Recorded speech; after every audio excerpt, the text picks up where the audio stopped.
Hello दोस्तों, कैसे हो आप सब। जैसे कि आप सबको पता है कि अभी यूपी जुडिशरी की 218 वैकेंसी जल्दी नोटिफाई होंगी। अभी न्यूज़पेपर में भी खबर आई थी। उसके अलावा एक न्यूज़ और आई थी कि यूपी एपीओ की भी वैकेंसी आ रही है, असिस्टेंट पब्लिक प्रोसिक्यूटर की एपीपी की भी वैकेंसी आ रही है। तो उसमें जो नए लॉ आएंगे, तो उस नए लॉ के लिए मैंने एक सीरीज स्टार्ट की थी। आप सबको पता है, भारतीय नागरिक सुरक्षा संहिता की प्री के पॉइंट ऑफ व्यू से मैंने सीरीज स्टार्ट करी थी। तो उसमें एक वीडियो मैं पहले अपलोड कर सकता हूँ, उसी सीरीज़ की मैं दूसरी वीडियो लेके आया हूँ। चैप्टर 2, तो चैप्टर 2 बात करता है section 6 classes of criminal code. तो क्लासेस ऑफ क्रिमिनल कोड में आता है कि beside the high court there shall be court of session, judicial magistrate of first class, judicial magistrate of second class और एग्जीक्यूटिव मजिस्ट्रेट। तो basically अगर चार देखें तो चार कोर्ट ही बेसिकली मेन होते हैं इसमें। Court of session, judicial magistrate first class, judicial magistrate second class और एग्जीक्यूटिव मजिस्ट्रेट। ठीक है। उसके अलावा टेरिटोरियल डिवीजन की बात करें तो अगर हम सबको पता है कि हम डिस्ट्रिक्ट लेवल के कोर्ट को डिस्ट्रिक्ट जज बोलते हैं अगर वो सिविल जुडिक्शन में कम कर रहा है।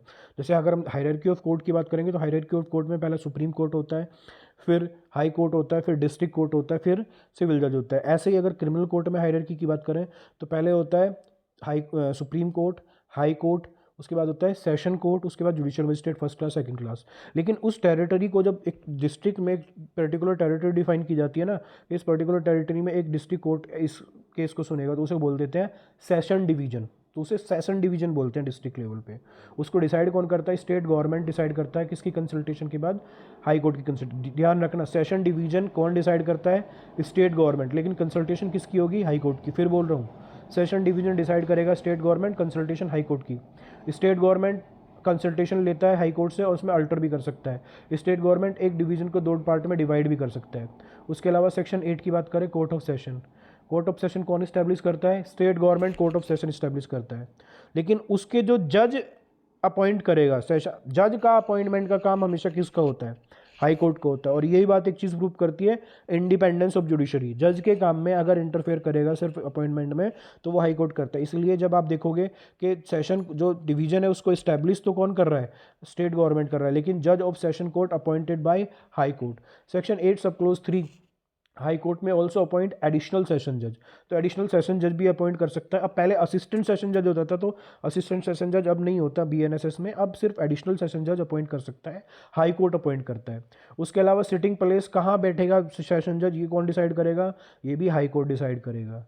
तो सिर्फ एक ही काम है स्टेट गवर्नमेंट का, स्टेब्लिश करना। उसके बाद अपॉइंटमेंट का काम एडिशनल सेशन जज के अपॉइंटमेंट का काम या सिटिंग प्लेस का काम, सबका सबका काम हाई कोर्ट का काम है। उसके अलावा सेक्शन 8 सब क्लोज है, 8 बहुत ज़्यादा ज़रूरी है। ये क्वेश्चन ये आएगा पेपर में कि अगर किसी सेशन डिवीजन में सेशन जज अवेलेबल नहीं है और कोई मैटर अर्जेंट है तो उस अर्जेंट मैटर को कौन सुनेगा? तो उस कंडीशन में अगर सेशन जज अवेलेबल नहीं है तो उस मैटर को सुनेगा चीफ जुडिशियल मजिस्ट्रेट। याद रखना, कोई अर्जेंट मैटर है और सेशन जज अवेलेबल नहीं है तो उस कंडीशन में चीफ जुडिशियल मजिस्ट्रेट उस मैटर को सुनेगा। सेक्शन 9 की बात कर लेते हैं। Section 9 judicial magistrate first class, judicial magistrate second class की बात करता है। उसके अलावा कौन अपॉइंट करता है इसको? स्टेट गवर्नमेंट स्टैब्लिश करता है। किसके? उसके बाद after consultation with the high court. Section 9 सब क्लोज 2 बोलता है प्रिसाइडिंग ऑफिसर। प्रिसाइडिंग ऑफिसर जो जुडिशियल मजिस्ट्रेट में प्रिसाइडिंग ऑफिसर होते हैं, उसे बेसिकली कौन अपॉइंट करता है? उन्हें अपॉइंट करता है हाई कोर्ट। सेक्शन 10 की बात कर ले, चीफ जुडिशियल मजिस्ट्रेट और एडिशनल चीफ जुडिशियल मजिस्ट्रेट। तो पहले हमने देखा सेशन जज, उसके बाद हमने देखा जुडिशियल मजिस्ट्रेट फर्स्ट क्लास। आप देखते हैं चीफ जुडिशियल मजिस्ट्रेट कौन अपॉइंट करता है, तो ये भी हाई कोर्ट ही अपॉइंट करता है।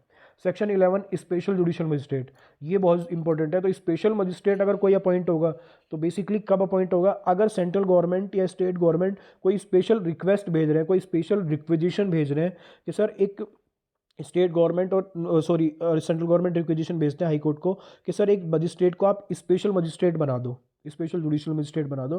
तब हाई कोर्ट क्या करता है? High court after receiving requisition from the central government और स्टेट गवर्नमेंट क्या करता है? एक जुडिशियल मजिस्ट्रेट फर्स्ट क्लास को या जुडिशियल मजिस्ट्रेट सेकंड क्लास को ही स्पेशल मजिस्ट्रेट बना देता है। तो क्वेश्चन ये आएगा कि स्पेशल जुडिशियल मजिस्ट्रेट कब अपॉइंट होता है? State judicial magistrate special judicial magistrate appoint होता है after request of the central government और स्टेट गवर्नमेंट। किसको रिक्वेस्ट करते हैं? हाई कोर्ट को। अब मुद्दा ये आता है स्पेशल जुडिशियल मजिस्ट्रेट का क्या अलग से अपॉइंटमेंट होगा? नहीं, अलग से अपॉइंटमेंट नहीं होता। जुडिशियल मजिस्ट्रेट फर्स्ट क्लास और जुडिशियल मजिस्ट्रेट सेकंड क्लास को ही स्पेशल जुडिशियल मजिस्ट्रेट बना देते हैं। अब आते हैं सेक्शन 12 पे। सेक्शन 12 बात करता है local jurisdiction of judicial magistrate. तो local jurisdiction of judicial magistrate, जो जुडिशियल मजिस्ट्रेट होता है उसके पास कितनी जुडिक्शन होगी इसको डिसाइड करता है चीफ जुडिशियल मजिस्ट्रेट। याद रखना, जुडिशियल मजिस्ट्रेट के पास कितनी जुरिस्डिक्शन होगी, क्या जुरिडिक्शन। देखो ये तो पहले डिसाइड कर दिया कि जुडिशियल मजिस्ट्रेट कितनी पनिशमेंट दे सकता है, 3 साल तक की पनिशमेंट दे सकता है, 50,000 रुपये तक का फाइन लगा सकता है, या फिर जुडिशल मजिस्ट्रेट एक्ट के तहत 10,000 तक के फाइन लगा सकता है, 1 साल तक पनिशमेंट दे सकता है। लेकिन वो कितनी टेरिटरी में वर्क करेगा, उस टेरिटरी को कौन डिफाइन करेगा? वो टेरिटरी डिफाइन करता है chief judicial magistrate, subject to control of the high court, section 9 और सेक्शन 11 में। सेक्शन 13 बात करता है सबऑर्डिनेशन ऑफ जुडिशल मजिस्ट्रेट। तो ये सबऑर्डिनेशन की बात करता है, ये हायरार्की की बात कर रहा है। तो हायरार्की में अगर बात करें तो सेशन जज के नीचे कौन आता है? चीफ जुडिशल मजिस्ट्रेट, और चीफ जुडिशल मजिस्ट्रेट से नीचे आता है जुडिशल मजिस्ट्रेट। तो सबसे लोवेस्ट कोर्ट अगर है तो जुडिशल मजिस्ट्रेट है, उसके ऊपर है चीफ जुडिशल मजिस्ट्रेट, और उसके ऊपर है सेशन जज। But judicial magistrate is direct control. देखो chief judicial magistrate hierarchy wise देखोगे तो किसके नीचे, किसके अंडर में है जी? चीफ जुडिशल मजिस्ट्रेट के अंडर में है जुडिशल मजिस्ट्रेट। अगर हायरार्की वाइज देखोगे तो पहले नंबर 1 है सेशन जज, फिर चीफ जुडिशल मजिस्ट्रेट, फिर जुडिशल मजिस्ट्रेट। लेकिन जुडिशल मजिस्ट्रेट डायरेक्ट किसके कंट्रोल में है? But judicial magistrate under direct control of session जज। तो जुडिशल मजिस्ट्रेट को डायरेक्ट कंट्रोल कौन करता है? सेशन जज। ये याद रखना क्वेश्चन आता है, क्योंकि क्वेश्चन ये आएगा कि हायरार्की तो हम सबको पता है कि सेशन जज सबसे बड़ा होता है, उसके बाद चीफ जुडिशल मजिस्ट्रेट है, उसके बाद जुडिशल मजिस्ट्रेट है। लेकिन जुडिशल मजिस्ट्रेट को डायरेक्ट कंट्रोल कौन कर रहा है? तो judicial magistrate. But judicial magistrate under direct control of the judicial magistrate, direct control of the session जज। उसके अलावा देख लेते हैं article section 13 sub clause 2, distribution of business to judicial magistrate by chief judicial magistrate, हमने पहले भी देख लिया था। तो chief distribution of business to judicial magistrate को बिजनेस कौन डिस्ट्रीब्यूट करता है? वो चीफ जुडिशल मजिस्ट्रेट करता है। अब बात करते हैं एग्जीक्यूटिव मजिस्ट्रेट की।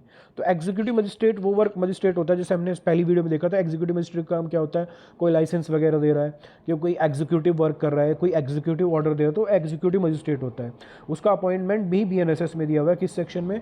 सेक्शन 14 में। उसका अपॉइंटमेंट कौन करती है? स्टेट गवर्नमेंट करती है। अब इसमें स्टेट गवर्नमेंट अब करती है, और इसमें हाई कोर्ट का कोई रोल नहीं है, क्योंकि हाई कोर्ट का रोल सिर्फ जुडिशल मजिस्ट्रेट तक था। लेकिन अगर एग्जीक्यूटिव मजिस्ट्रेट की बात करें तो अपॉइंटमेंट करता है state government, member as it think fit, not fix, कोई कितनी भी कर सकता है। उसके अलावा सेक्शन 14 सब क्लोज 2 बोलता है स्टेट गवर्नमेंट में appoint executive magistrate to additional executive magistrate. तो स्टेट गवर्नमेंट एग्जीक्यूटिव मजिस्ट्रेट को एडिशनल एग्जीक्यूटिव मजिस्ट्रेट भी बना सकती है। उसके बाद देख लेते हैं सेक्शन 15 स्पेशल एग्जीक्यूटिव मजिस्ट्रेट। तो अपॉइंटमेंट भी स्पेशल एग्जीक्यूटिव मजिस्ट्रेट का स्टेट गवर्नमेंट ही करती है। तो वो क्या करते हैं? बेसिकली एग्जीक्यूटिव मजिस्ट्रेट को क्या बना देते हैं? स्पेशल एग्जीक्यूटिव मजिस्ट्रेट बना देते हैं। अब यहाँ जो बहुत ज़रूरी चीज़ है सेक्शन 15 में, कि police officer not below the rank of superintendent of police, इसको भी स्पेशल एग्जीक्यूटिव मजिस्ट्रेट बना सकते हैं। याद रखना, police officer not below the rank of superintendent of police, तो एसपी को भी स्पेशल एग्जीक्यूटिव मजिस्ट्रेट की डेजिग्नेशन दी जा सकती है सेक्शन 15 में। सेक्शन 16 लोकल जुडिक्शन की बात करता है, local jurisdiction of executive magistrate, तो डिफाइन बाय डिस्ट्रिक्ट मजिस्ट्रेट। तो जो जितने भी एग्जीक्यूटिव मजिस्ट्रेट है, एग्जीक्यूटिव मजिस्ट्रेट की मैं बात करूँ आपको, तो जैसे अगर DM है या SDM है, या जितने भी लोअर लेवल के हैं, या एडिशनल SDM है, इन सब की, तो इन सब के पास क्या काम होगा, कितनी जुडिक्शन होगी, तो उसे कौन डिफाइन करता है? Define by district magistrate. तो डिस्ट्रिक्ट मजिस्ट्रेट SDM वगैरह को बताता है कि क्या काम आप कर सकते हैं। Local jurisdiction of executive magistrate define by district magistrate, subject to control by state government. SDM किसके कंट्रोल में? स्टेट गवर्नमेंट के कंट्रोल में। DM किसके कंट्रोल में? स्टेट गवर्नमेंट के कंट्रोल में। लेकिन SDM वर्क क्या करेगा, उसके बिजनेस को कैसे डिस्ट्रीब्यूट किया जाएगा, वो काम कितना कर रहा होगा, ये डिस्ट्रिक्ट मजिस्ट्रेट बताएगा। वो कंट्रोल में तो स्टेट गवर्नमेंट के, लेकिन local jurisdiction of executive magistrate define by district magistrate, तो उसकी लोकल जुडिक्शन को कौन डिफाइन करेगा? कितनी टेरिटरी में वर्क कर रहा है, कितनी उसकी जुडिक्शन है, वो तो डिस्ट्रिक्ट मजिस्ट्रेट बताएगा। लेकिन इन सब पे कंट्रोल तो स्टेट गवर्नमेंट का ही होता है ना। लास्ट में subordination of executive magistrate, all are subordinate to district magistrate. तो याद रखना, सबसे बड़ा मजिस्ट्रेट है डिस्ट्रिक्ट मजिस्ट्रेट, DM, जो UPSC की परीक्षा पास करने के बाद बनते हैं।